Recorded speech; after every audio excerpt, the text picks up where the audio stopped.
How's it going, Ready fam? It's Bebop here, and I am back, episode 13, and I cannot believe it. Today's guest host is an exceptionally special guest host.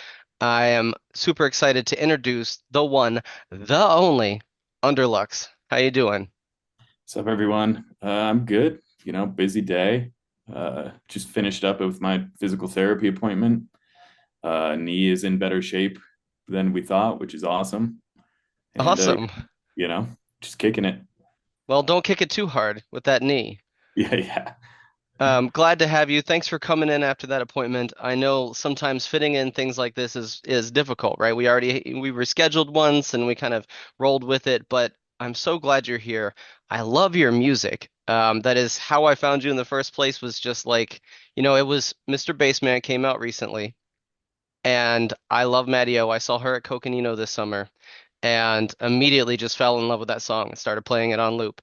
And I followed you on Instagram that day because I had shared some stuff for Medio and you shared it too. And I was like, oh snap, is Underlux cool? I'm gonna have to find out. And you were super dope, really plur.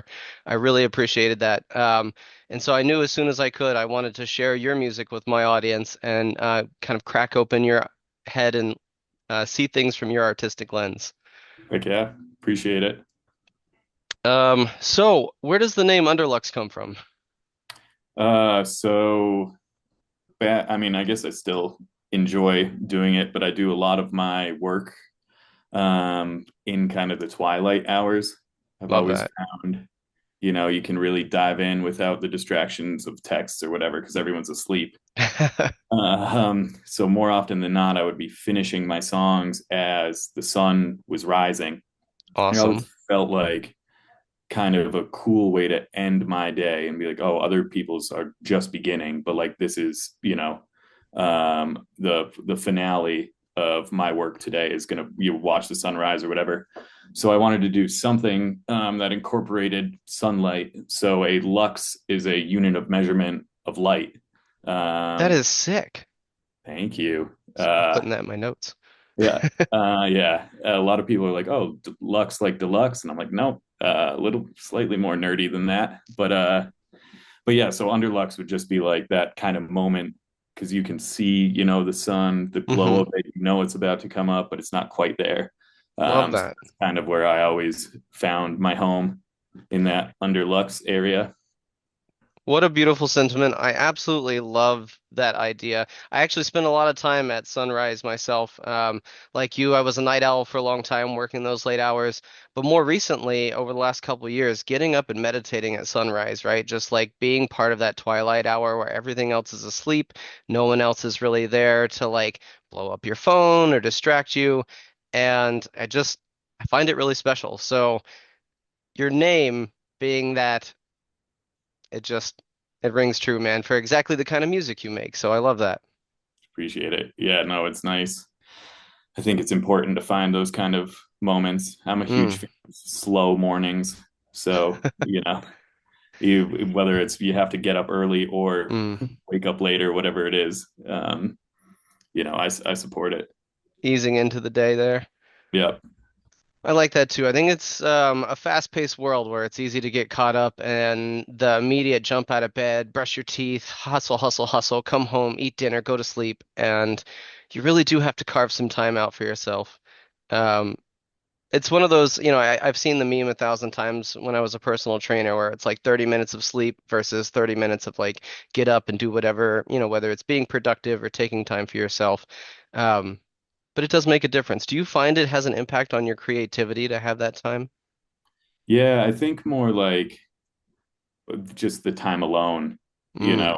Mm, I think it's important to kind of reflect on yourself as a person or your own thoughts. And I think that the world can kind of dilute those, whether or yeah, not it intends to or not. Um, definitely. Everybody has their opinion. And I think that even with, close friends or family, that other people's opinions can leak into your thoughts. Definitely. So that's why I like kind of making music when no one's up or Mm, having those slow mornings because you can really kind of just be like, all right, what am I working on or what are we doing today hmm before you get in contact with people who are like, oh, I want to do this, that, and that, or whatever. You Definitely. can really kind of set your intentions for the day. Um, Yes. yeah, I've started just like because I used to just answer emails from my bed, Hmm. and then that was kind of a slippery slope because then it would be like 3 hours of my day were just spent in bed. Oh, for Uh, sure. so now I've been, reading in the mornings actually, which Hmm. has been nice because it wakes the brain up and still has that, Definitely. kind of, it's a one person hobby, you know. Yeah. Um, so yeah, getting up and reading like a chapter or whatever, and then deciding like, okay, now it's time to talk to people, has been lovely. I love that. Getting the brain started, putting a little input in before you ask for anything from it. So, as an avid reader myself, I got to know, what are you reading? What are some of your favorite books? This is a side tangent. We're off the music now, but Yeah, yeah, for sure. Yeah, I got really, really into these cowboy books actually. oh, no way. Yeah, I highly recommend them. Lonesome Dove. Nice. It's like a series. I think it came out in like the 80s, but it's set, like Hmm. 1800s cowboys. And it's a epic. In the first one, the two main characters are like in their 50s and they're retired Texas Rangers. Sick. And one of their buddies convinces them to do like a cattle drive. And so they steal a bunch of cows from Mexico and drive them up to Montana. And it's the whole book's, about their Oh my adventure. goodness. Super good. And then the next book you read, they're like 17 and they're joining the Texas Rangers. Okay. Um, so super fun because you've like, when they're 50, they're like tough, weathered cowboys who've Hmm. seen it all and, they got all their tricks and everything. And then when they're 17, they just like know nothing and are afraid of everything. And you read, you're like, oh man, you're about to, you stink at tracking now, but you're going to get so good at it. And yeah, and then the next book, they're like in their 30s and they've been rangering for a while. Um, but just, yeah, I really enjoyed the way, he wrote it, and everything. And so then I went back into kind of like the sci-fi world, Okay. and read this book, The Forever War. Nice. It's a good book, but it was quite the jump to go from, like old cowboys in Texas Yeah. to, the main character is like a physicist who is in this army. Uh, and it reads very much like that. So, we're talking about collapsar jumps through time and space and everything. And I was like, wait, I was just in San Antonio. Like, this Yeah. is too You're much. factoring Lagrangian points next. Like, Yeah, yeah, exactly. love that. So it was good. I got through that, and then I just read. And my girlfriend's dad is really into these sci-fi books, so he hooks them up for me. Hmm. But this one is called A Brave New World. Oh, I love Brave New World. Oh, do you? Yeah. All right. So yeah, I think I'm on page like 80, but like Hmm. that is definitely, I Classic. went into the sci-fi, and now this is Hmm. kind of, the first 45 or 50 pages is all about the way they manipulate embryos for genetic mutation and things like that. So it definitely felt like a little bit of a chemistry project. Um, The but audible for that is really good. It was actually recorded in the old like radio drama style, and so okay. everything is just emphasized in such an interesting way. But I love the book. Love that you're reading it. And the cowboy thing. So if you ever find yourself out here in Arizona, you're in Denver, right? You're out, don't have to dox you too much, but um, we have a museum here, Scottsdale's Museum of the West, Western Spirit. And it Okay. is one of the coolest museums you'll ever go to because it is both like a journey through history and like a real look at some of this stuff. They have Hmm. a lot of modern art and technology integrated into some of the stuff. So you get to see like landscapes projected in light and all kinds of cool things. And so as soon as you started talking about cowboys, I was like, oh, Underlux, come to Arizona. I'm gonna take you to Yeah. this museum. It's definitely, I've been to Sedona, Arizona Oh, before love it. for a wedding, and it was like, it literally felt like magical. Like you see the views, and it almost would like make me dizzy at points because I was like, my mind is having, Hmm. like, it looks like the postcards that So see. true. And then to be just like there, it kind of is tough for you to process. Like, yeah, this stuff actually exists. It's not just, a Oh painting yeah. or a picture or whatever. They But call yeah, it the psychic vortex here, because of all of the iron in the rocks. It makes it exceptionally magnetic, and it's also a very spiritual place. And so a lot of people, they have full awakenings there. Our episode 9 guest, Sedona is her actual name. Sed's Vortex is her DJ name, and she had her epiphany there in Sedona, looking out and going, "I want to capture this in music." nice. And everything else she does. She's an incredible artist. But not to talk about her, we're talking about you, and we're in a time machine. We've already gone to the Wild West. Let's take it back to your past. I want to know what inspired you to get into music. How did Underlux start? I had always been doing music. My family is very, full of musicians, and Nice. yeah, my uncle was the first chair violinist and then conductor of the Berlin Symphony Orchestra for 35 years. Hell Uh, yes. very, Hell very yes. talented fella. Yeah, shout out Uncle Billy. Shout out Uh, Uncle Billy. but yeah, my father was a smart man who he made my brother and I learn piano. He was like, you don't even have to ever play again, but he was Yeah. like, you have to learn it before, and before you do stuff. Oh yes. And we liked it. Singing in the car was huge in my family. Mm-hmm. So yeah, I think I was in my first band at like third grade. We were No like, way, third grade. yeah, we were a Wow. Blink-182 cover band. Um, Sick. got kicked out because I didn't have the classic, Tom DeLonge kind of Cali accent. Oh no. Um, yeah, but it's all right. Got into some other bands, and Hmm. yeah, it was all through kind of high school. And once once I was out of that, I didn't really feel like finding a group of guys. So I was like, I'm going to do this on my own, and started producing rap beats and things like that. And Nice. yeah, I really never like didn't even know what electronic music was until I was probably like 21, 22. Mm-hmm.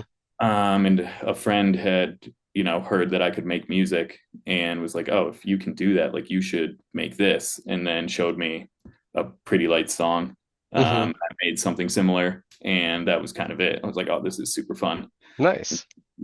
Got really deep into the community. And that was kind of it from there.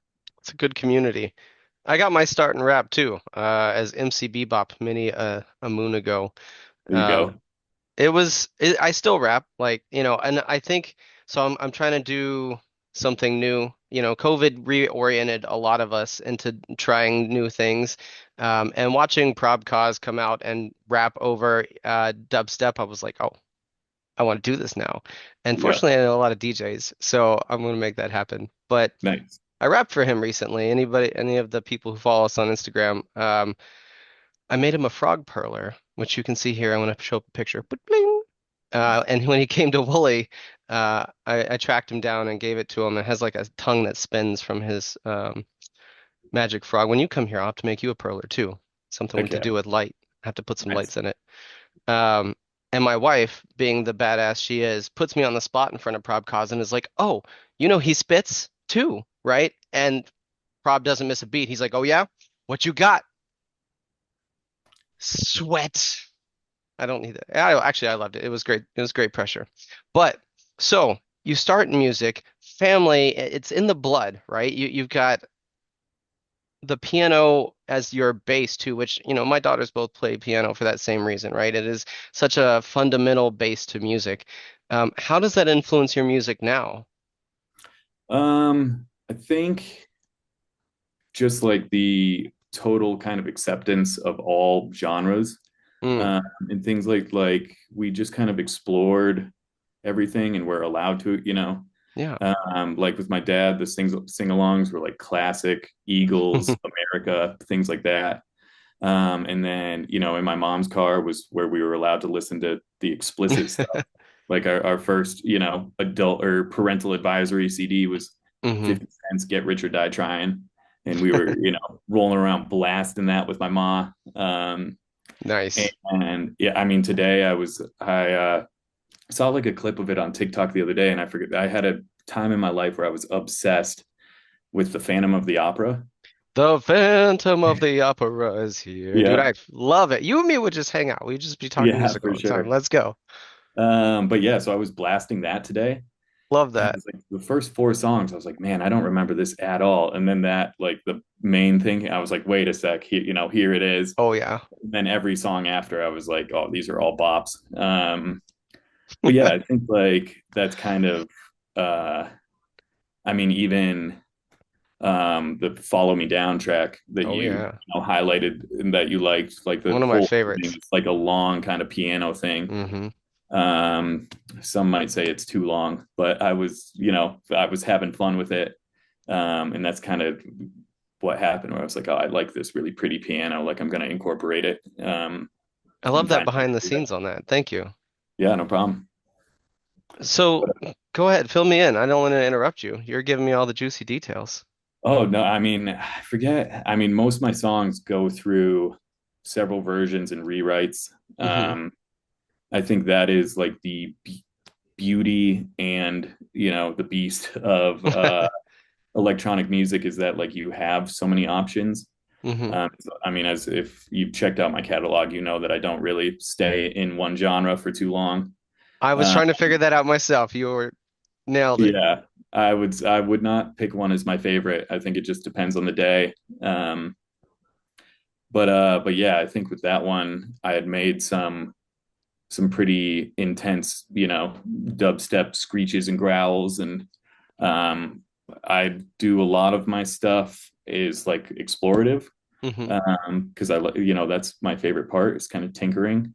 So I think I was just kind of looking for sounds, and then found this piano on like a new VST that I had. Hmm. Oh, I really want to get that Nice. going. Kind of had a melody, and then was like, oh, I'm gonna make this into a big epic opening, and that was how Follow Me was made for me. Well, we will have to feature that intro, outro, probably the outro. So, since you've already heard the intro, on the way out, when you hear the outro, you'll know. Follow me. Perfect. So, tell me about some of your other music because you're right. When I was going through, I'm listening to your Spotify, I'm like, okay, I get him. Next song. Wait a minute, completely different. What is this? This is not. So that's been a very fun exploratory journey through your music because I like to have playlists for everything. And I'm like, drop this here, drop this here. And now I've just got Underlux down through the playlist. It's like there's at least a couple of songs in all of them now. Yeah. I think that's kind of not really my intention per se, but just what happened. Like I enjoy all types of Hmm. music. Nice. So as I became better at making music, I hear something and I just want to try it. So Hmm. there's times in my life we all go through phases and feelings and you know, uh, Absolutely. different times. So there's times where I'm like really into some heavy dubstep and I'm like, oh, I'm gonna make something gross. Or there's times where I'm into, Pretty Lights and his glitch hop, electro soul Hmm. stuff. I'm like, all right, I'm gonna, get kind of dark and instrumental with it. And then yeah, I was going to Vegas a lot. I was DJing at like a restaurant there. Nice. And then kind of got caught up in like the club scene. So I was like, oh, I want some, slap house Hmm. club bangers. And I would say that I've always kind of been a producer first. So I guess just being curious with if I can do it and then wanting Hmm. to do it. And And the answer being yes all the time. yeah. But yeah, or working on it enough to try and figure it out. Because I think it also like really has made me respect artists. Hmm. Because I think you can hear like a genre or something and be like, oh, that's simple, or I just don't like it. Yeah. Um, and then you try and make it and you're like, oh, this is far more complicated than I thought it would be, and you grow an appreciation for kind of that genre. Oh yeah. uh, but yeah, I think it's kind of interesting. People want one vibe or one feeling out of a person or an artist, but that's just you know I just feel like people in general have different feelings. Yeah. So to be like, oh, I'm going to go to this artist because I'm going to hear this type of thing every single time is totally fine, but it's just not how I've been able to operate, you know? I think I said something to this degree on previous episodes, but I've had a chance to even think about it further. Many times I've referred to artists like yourself as having a garden, right? Where you could literally pull different types of, beautiful flowers out and be like, what does this smell like? This is completely different than what I have over here. But some Mm-hmm. people aren't actually making gardens. They're farming, right? And it's just pumpkins all the time. And hey, that's great. You know what? They're going to sell you all the pumpkins you can handle. When it's their season, you're going to buy those pumpkins like they're going out of style. And sometimes you're going to get sick of pumpkin. But when you have a garden, there's nothing to be sick of. You can always walk around and find something new. So I love, speaking of that, my friend love language between me and my friends is sending each other songs. This is how we like communicate. Sometimes we don't even like talk. We don't even meme. It's just music. And then, if they get the fire emoji, you've done right. You get the heart emoji, you're like, oh, I hit the feelings. They give you a thumbs up, you're like, I don't know if I really succeeded with giving them the right song. And I sent one of your songs today, getting hyped up, listening to your music, putting it on repeat because you can listen to your music and it's just like a radio station, like all of it's different. And Don't Fear the Dark came up, and I was like, oh man, like the samples in this are hitting. It is completely different than all your other music. So how do you marry that into your sets? Like, how do you go from something like Don't Fear the Dark to Mr. Bassman to like, just all over? Totally. Yeah, I think as you know, my career has gone pretty long, and I've had a lot of opportunities I don't really say no to. Mm, Um, so that's there have real. been times where I'm like I'm playing in a club or doing a club set, Mm-hmm. and as you know, I've kind of been more on the opener circuit. Okay. Uh, so I will make something that's tailored to kind of whoever I'm opening for. Nice. And that's also like one of the reasons why it's so eclectic is because I've, had the opportunity to open for a lot of people and play in a lot Mm, of different settings. Um, if to shout out Denver, but you're not going to play the same set that you would at Cervantes that you would at Temple. Uh, definitely. so I think, as I've built my own kind of DJ catalog, that's how I've gotten such an eclectic, producer catalog as well. And then I think people who have come to my shows where I do get to kind of go all over the spectrum Mm-hmm.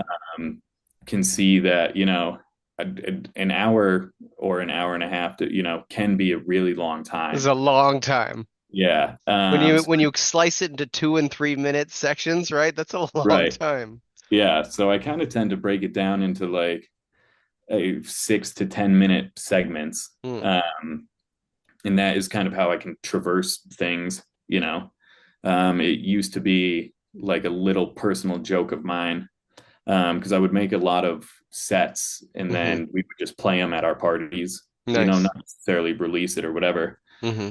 But I would go up to people and I'd be like, how did he get from here to there? Like he was just playing drum and bass and now it's, Hmm.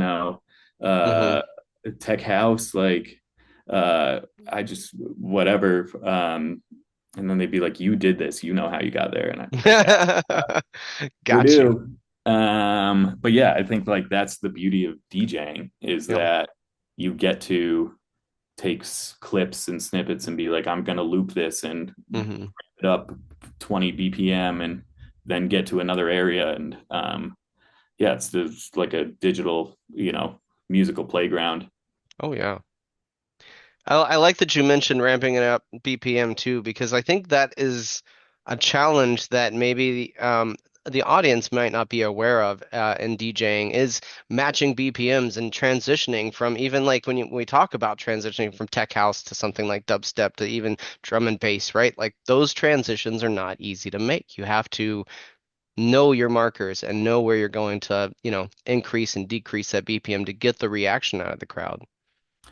Yeah, I think it definitely takes, a lot of practice. I have a lot of respect for all facets of, you know, the electronic world because people could just be producers or just be DJs or a little bit of Hmm. both. And I think some people can hate on it and be like, oh, this person doesn't even make their own music, but then you've got them, absolutely slapping on four Yeah, CDJs, and that is its own difficult, job. Uh, definitely. but yeah, it's a journey that takes, practice, and also like being able to risk things or wanting to. Mm. I've definitely spent a ton of hours in the bedroom practicing sets, but it is certainly fun to try and pull something risky off live, um, and then having it work. But but yeah, it's like, someone the other day was like, "Oh, I have a song that's at 75 BPM, and then I'm trying to play a 128 house song. Like, how do I do that?" And I was like, "Well, technically 75, you double it, you get 150. That's Mhm. closer to 128 than 75 is." And there's small tricks and things like that that you can do. Um, Yeah, cuts and fake like, outs and switch ups and stuff that like yeah, or give you that even like, immediate switch out. huge fan of just cutting the song and being like, how we feeling? You can Yes. totally cheat. And, Ah. yeah, don't even have to DJ at all, but just Yeah. play a song and then cut it out and talk to the crowd and then be like, all right, here's the next thing. I um wonder how many audience members never knew that their favorite DJs are doing that, yeah, right? They cut the they're song out cheating. and they say something, everybody goes wild, you hear it comes out. Wait a minute. Wait a Right. minute. Next song's Gee, 15 BPM faster and they didn't have to do anything. sly. Some You're insider you're diming all the info. DJs are like, hey man, Yeah, that's my yeah. trick. Nice. So what other DJ tricks do you have? What are some of your other like if you were to give a DJ a tip who's maybe somebody starting out, only played a few bedroom sets, what would your like advice to them be? How would they level up?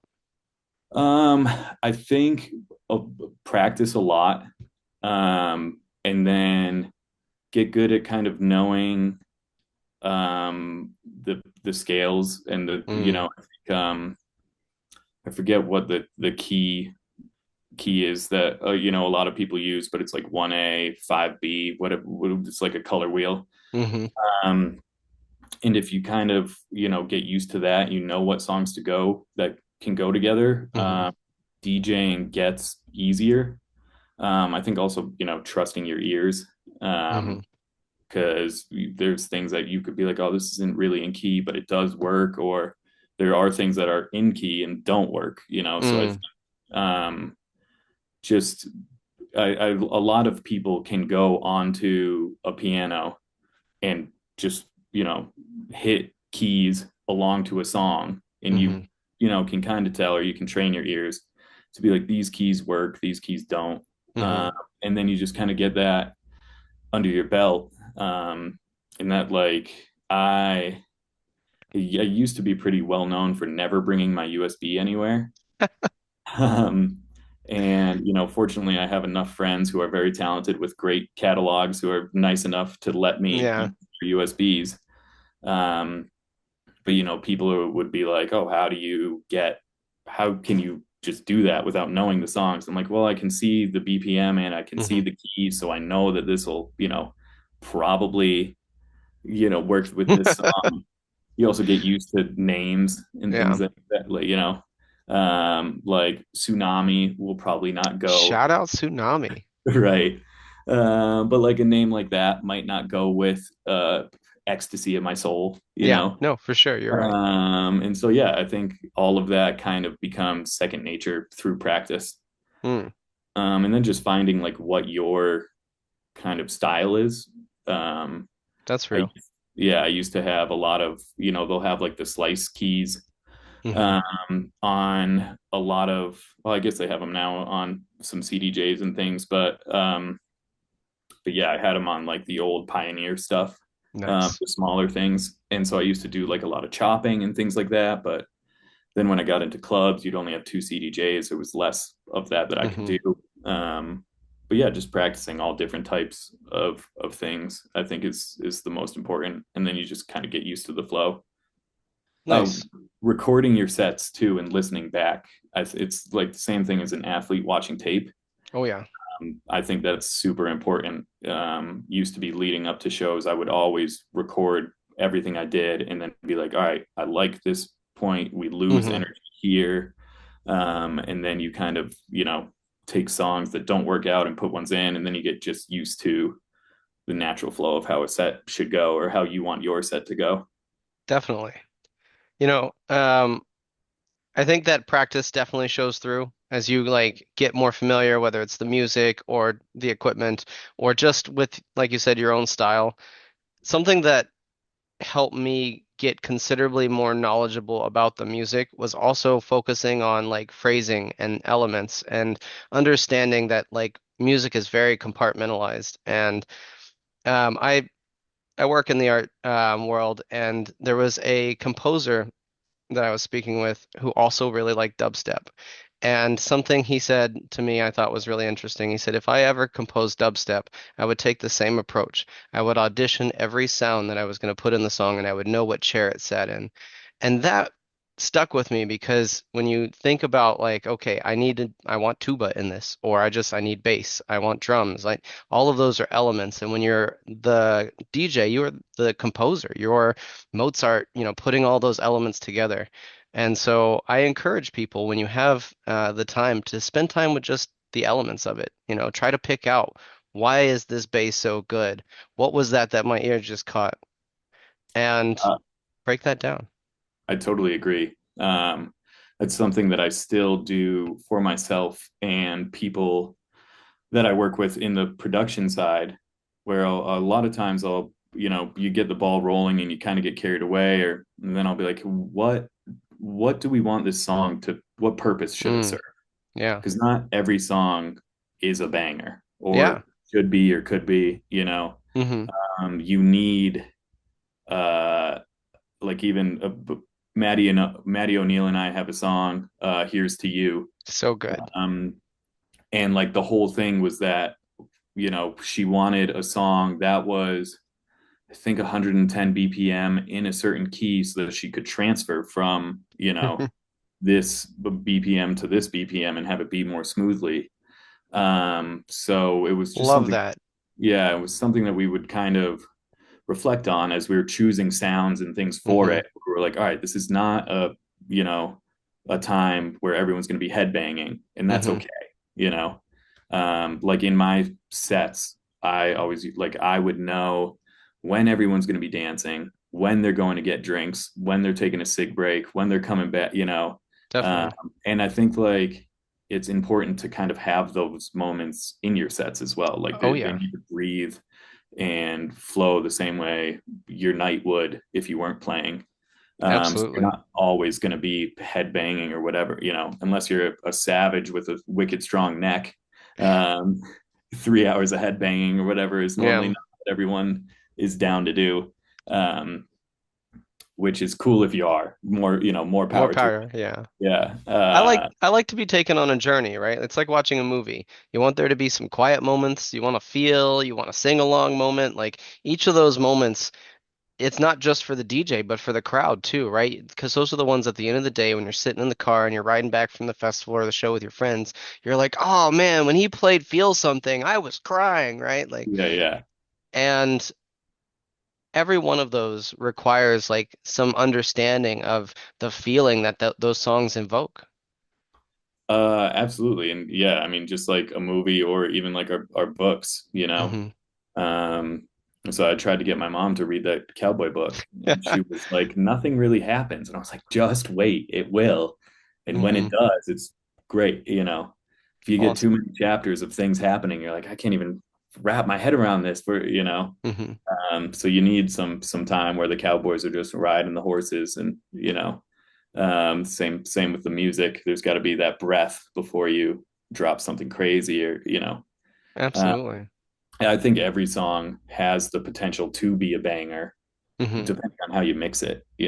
Um, like a intense melodic house track Hmm. is not going to be intense after like a Sullivan King, Definitely. crazy death metal dubstep song, but it Hmm. will be intense, when it's put in the right sitting.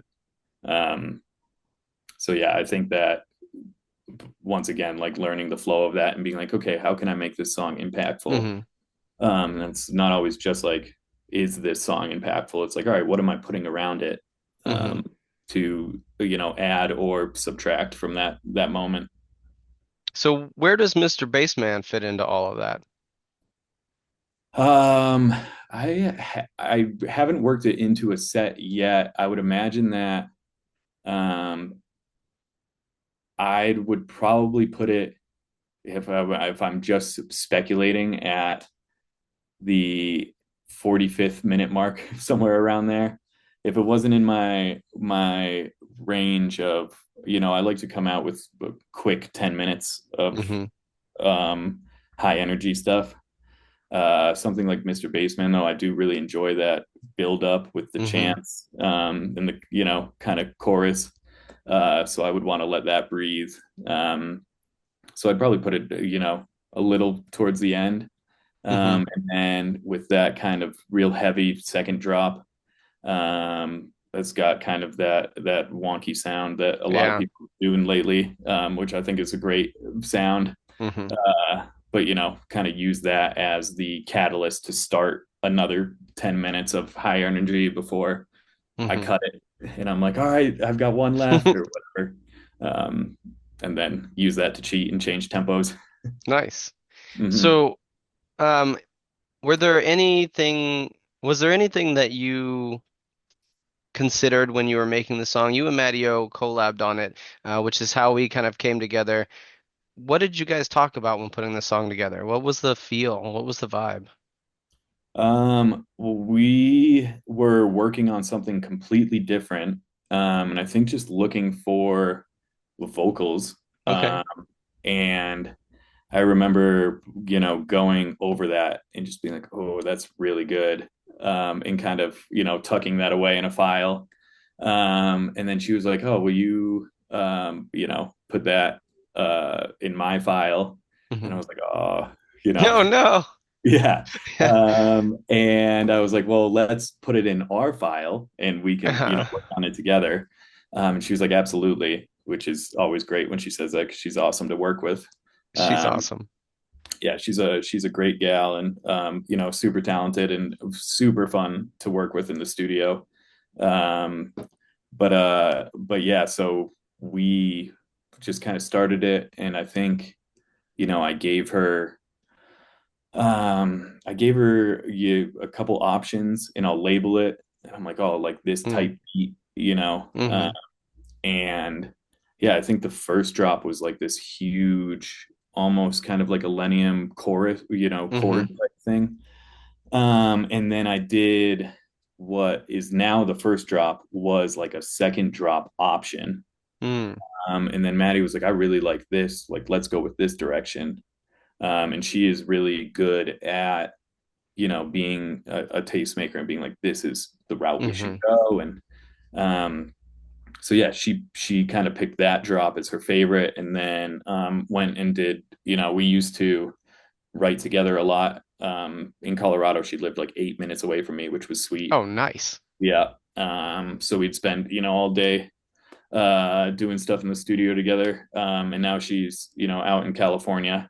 Hmm. So it's a little more email based. Uh, some phone calls and FaceTimes and Zoom meetings. But yeah, so like I sent her the project. She did, her thing on it. Um, and we just kind of passed it back and forth while she was working on her EP, um, which is nice because I also mixed and mastered that EP. So it was, something that I kind of was on the inside of and was like, okay, well, we can, put Mr. Bassman here. Hmm. You kind of I got to hear all her other songs and then be like, okay, how can we, kind of make it all a cohesive project? Um, but yeah, that's kind of how it came about. Nice. That song is such a vibe, and I really like the inclusion of a lot of the natural elements, the cymbal, the chorus. All of those are really, I think, what vibes with me. And one of the reason I vibe with a lot of Maddie's music too is just kind of that funky element to it. I often say that like if I were flying a spaceship, that's the music I would listen to while flying a spaceship. I discovered her completely by chance at a festival. Was like you went to Coconino, sitting there with my friends, had never heard her music. I just kind of I was there for all the right reasons, right? Friends, the environment, the good festival. And I remember because I was talking to somebody and I just stopped and was like, who's playing right now? And he was like, I think Maddy just came on. And I was like, I don't want to talk to you for another hour, right? Like I just sat Yeah, and was just like in the music. And that's just, one of the incredible powers of music is both like immediately grabbing you and saying, I need to sit with this for a minute. But then down the road connecting us, right? And like being able to sit here and talk about music and the elements and be excited about it and then share that with our audience. So, what a awesome full circle moment. So thank you for sharing the BTS on Mr. Bassman. of course. Yeah, no, it was a super fun project. Maddie's a fun girl who's, very talented. Yeah. And yeah, she's, her sets are great. Her Red Rock set for Rowdy Town was awesome. Super special to see her Oh my crush it. gosh. That whole set, I was just tears. Yeah, she did a great job. And I think, it was a big setting. And she's good at picking songs and making them. No doubt. So definitely super fun to be involved with that and watching her, trajectory as well. Because not only is she talented, she's a super chill hang. Yep. So I think it's important in the world to be a nice person, and I think Yes. she is, and so she deserves everything that's coming her way. Absolutely. I couldn't agree. I only know her basically through Instagram, but she has been a delight to talk to and just one of the best people to, listen to. So couldn't recommend her, but enough. But we're not talking about Maddie. Maddie, I wonder one day we'll hopefully interview her, but today is Underlux's day. And I always like to ask some fun, silly questions.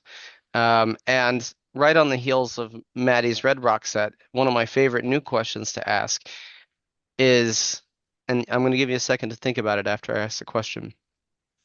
If you could DJ anywhere outside the box, somewhere that you haven't DJed, somewhere you would dream of DJing. I know like FN just DJed from a hot air balloon, right? Tiesto's DJing from on top of racetracks, like crazy stuff. The sky's the limit these days. Underlux, if you could DJ anywhere, where would your perfect set be?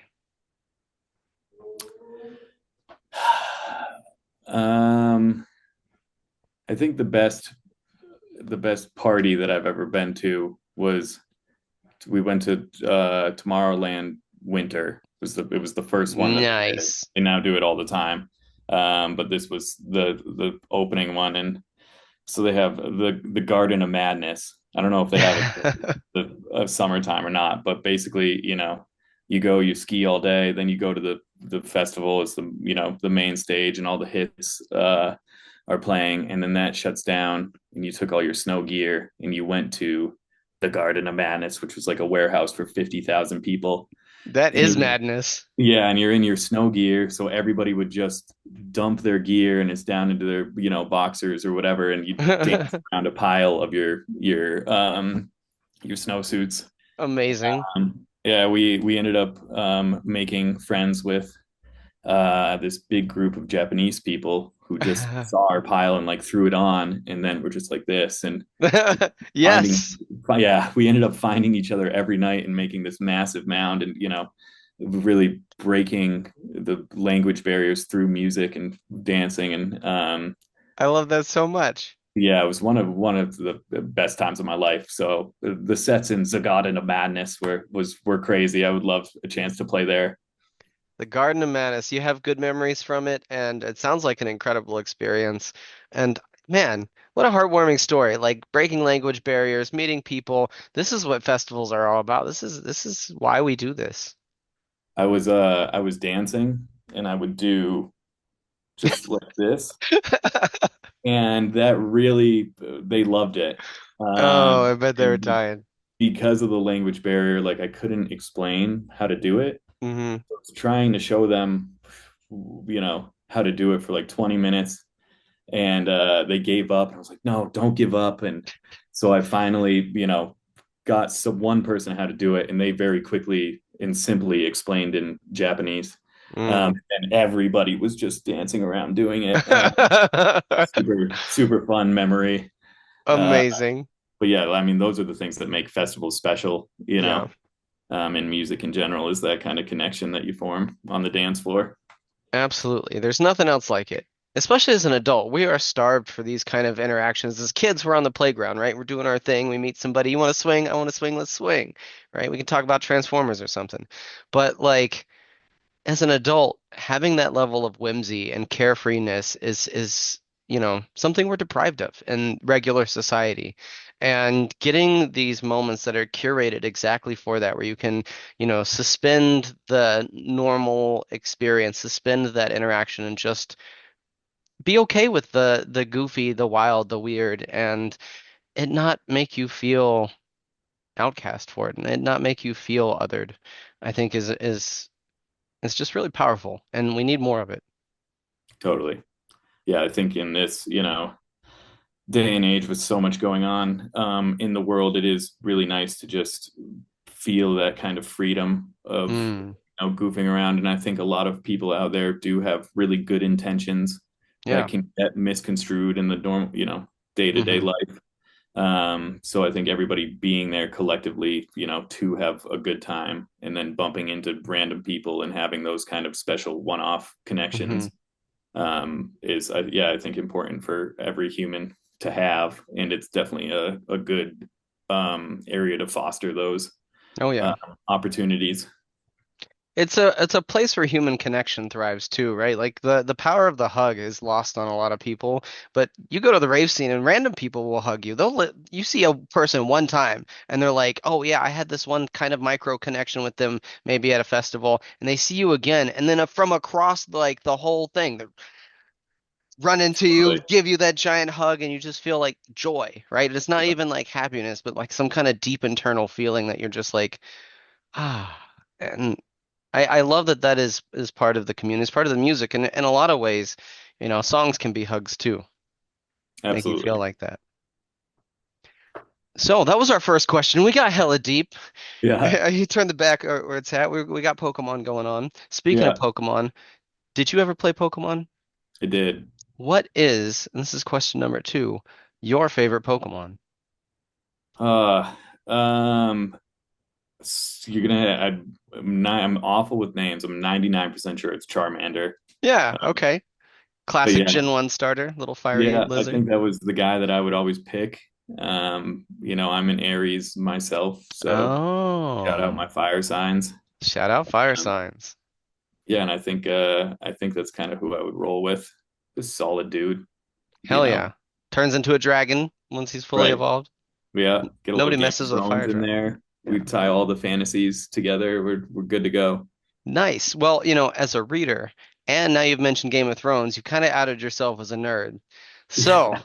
what's your secret nerdy hobby? What's your like, you a closet D&D nerd? You out here playing 40K? What's your thing? I have read all of the Game of Thrones books. Nice. I love Game of Thrones. I would say I'm not sure if it's closeted. I think it's probably one of the very few things that people know about me, but I absolutely love Lord of the Rings.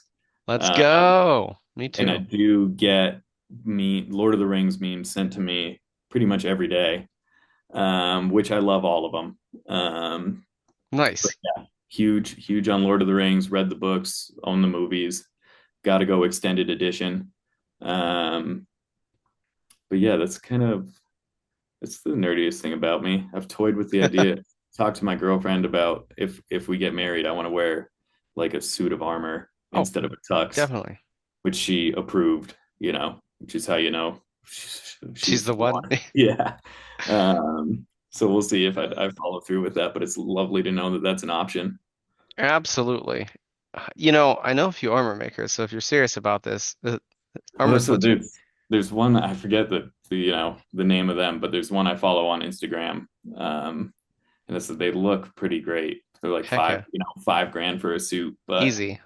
yeah, you're You paying for quality. You gotta. buy it in layers, unless you're getting like a full suit and you just have the 5 grand laying around, buy your chainmail, then buy your leather, then buy your plate, the nice helmet. You're special boots and stuff like that. I've been building Ren Fair outfits for like 20 years, and you just build them like a piece at a time. But it's like, what weekend are we going? Is it Viking weekend? Is it Pirate weekend? How many of you are getting dressed with me? Because you're all Yeah, coming. yeah, totally. Um, So I still I'm a very big. I play lacrosse, oh, nice. and it's always kind of felt like, in every good um ancient battle scene, they have like, the person's putting on their armor or someone is putting it on for Mm-hmm. them. And anytime I put on my, all my pads, I kind of feel like I'm putting on my armor for battle. Knighted up. Yeah, and it's a, Awesome. super fun little thing for me to attend. Right on. And now we've learned two nerdy things about you, lacrosse and Lord of the Rings. Yeah. When you come to Arizona, I have the whole Game of Thrones Scotch collection. I'll let you try them. Wow. Yeah, All they would right. when the series finalized, they had like a whole box that HBO sold, and it was like a different place in Scotland for every one of them, and like they all have different flavors, and they're all based on the different houses. So, like the Tully house and the Targaryens, they're all widely different. I love that. Yeah, yeah. Didn't get into Game of Thrones until the final season. Um, and then it ended, and I think I watched The Long Night, whatever Nice, the yeah. and then I was like, wait, this is amazing. Like I've really missed out.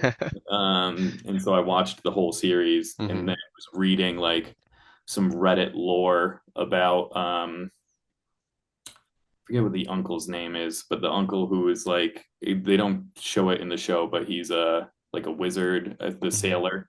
Um, and so then I, started to read kind of the fan fiction of that. I was like, I really should read the books. You should. Song of Fire and Ice is great. Yeah, and so yeah, so I did. I read all the books. It's a bummer that they're not going to finish them, Yeah, but they are good. I do recommend them. absolutely. So question number four. Less of a silly question, but I like to tuck these in here. If you could collab with any artist in the world, doesn't even have to be another DJ, who would that dream collab be and why?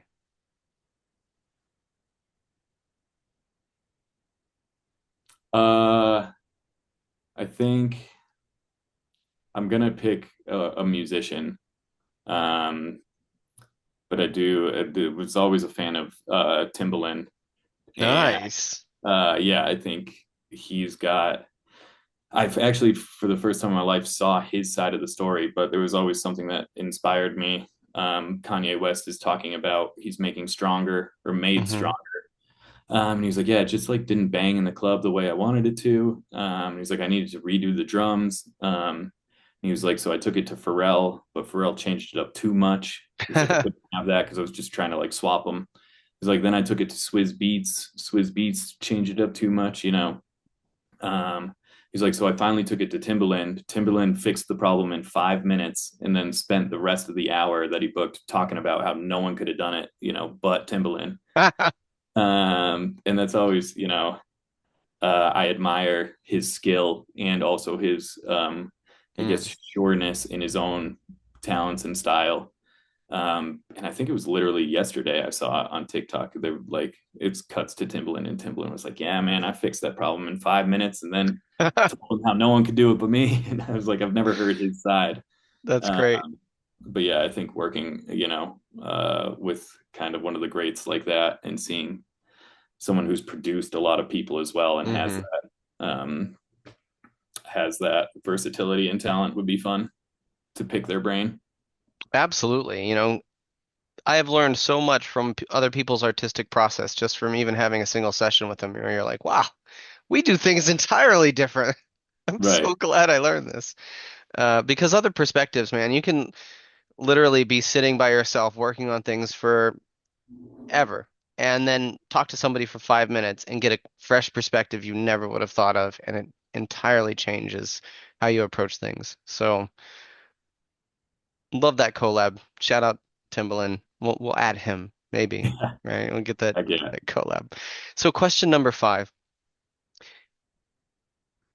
The apocalypse happens. Radiation covers the earth, but it gives you superpowers. What superpower do you have to last the apocalypse? Um, if we're talking, if we're talking like a strategic one, to last through the apocalypse, I would probably say whatever Wolverine's got. Nice. Uh, Regeneration.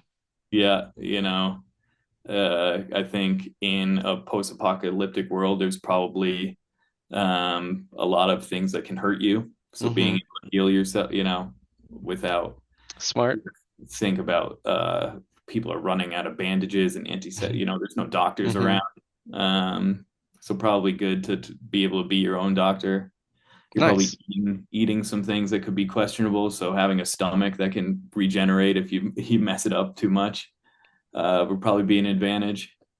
There's some But deep thinking there. I love that. if I was going strategic, I think that's yeah would be the one. Nice.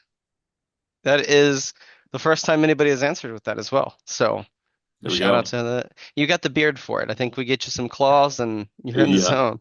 yeah. I mean, also good if you're fighting zombies. You got weapons as well. Yeah, definitely. Unbreakable bones. You don't have to worry about like randomly getting crippled. Yeah.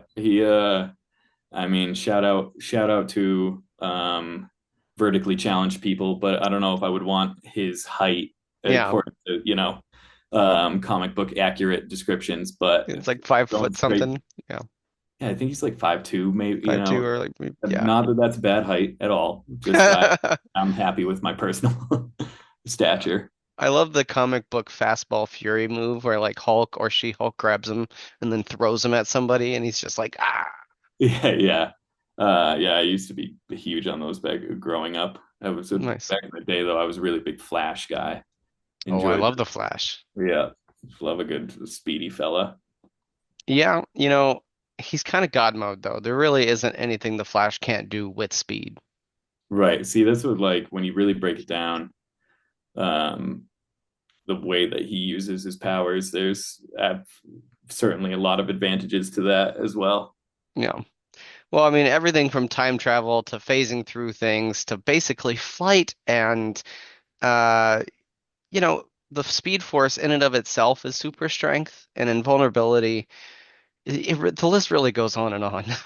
He is a um, underrated superhero for sure.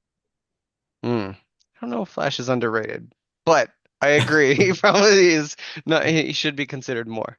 Yeah, Uh, yeah. so I think that we're pulling the train into the end of the station here. This is our shout outs phase of the podcast. If you want to shout out mom, your dog, your best friend, whoever it is, now's your chance to give them all that warm and fuzzy. I don't know if I can get her, but my cat has she Oh, just is maybe waking up or going back to bed. But shout out, oh, there she goes. Shout out Yoshi. nice, nice name. Uh, Yoshi's awesome. Shout out all the homies, all the Hmm. music world. Shout out MMG, Mammoth Music Group, and everybody involved in that. Everyone who just put on a great show at Rowdy Town. Um, Shout out Boston. That's where I'm from. Shout out Boston. Massachusetts. Shout out Denver. That's where I live. Hmm. Lovely place.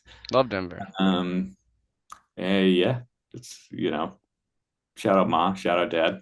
Yeah, mom, dad, your fiance in with the armor, right? Girlfriend. Yeah. Girlfriend.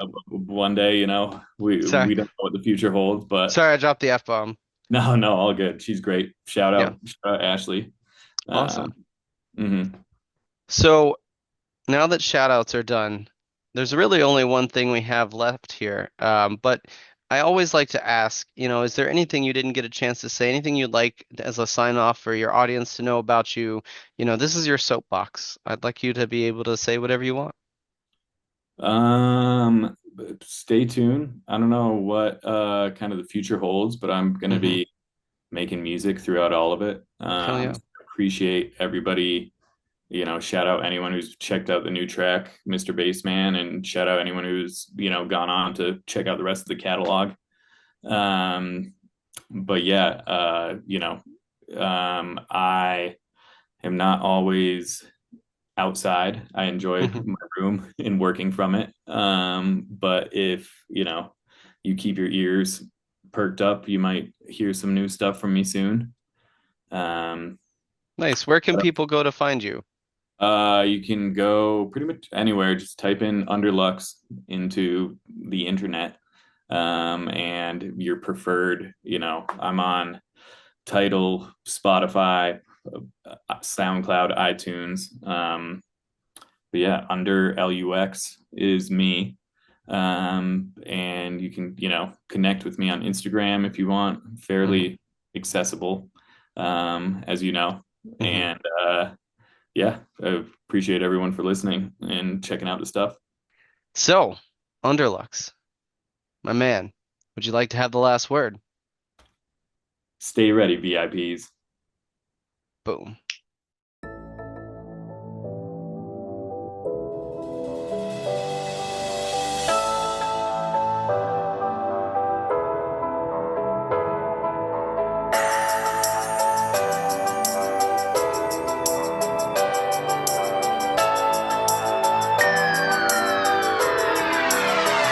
Hey, Mr. Bassman, don't you make these women mad? Hey, Mr. Bassman, 'cause the blind side hits you bad. Hey, Mr. Bassman, don't you make these women mad? Hey, Mr. Bassman, 'cause the blind side hits you bad. Hits you bad, hits you bad, hits you bad, hits you bad, hits you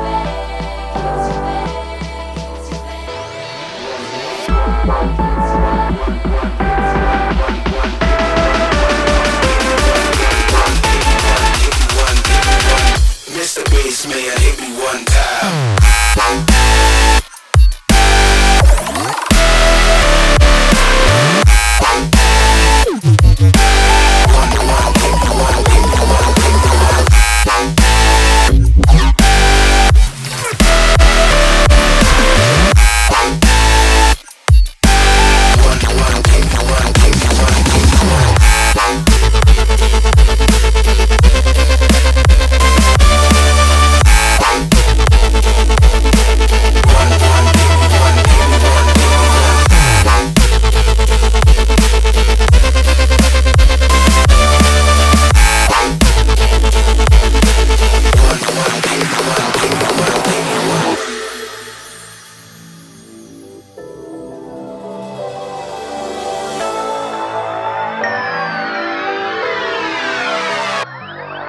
Mr. Bassman, don't you make these women mad?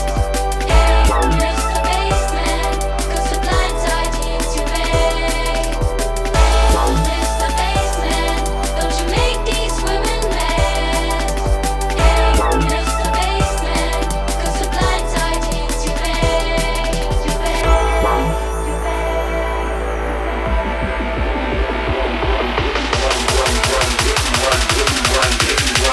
Mr. Bassman, hit me one time.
To the beat, feel the reverberation.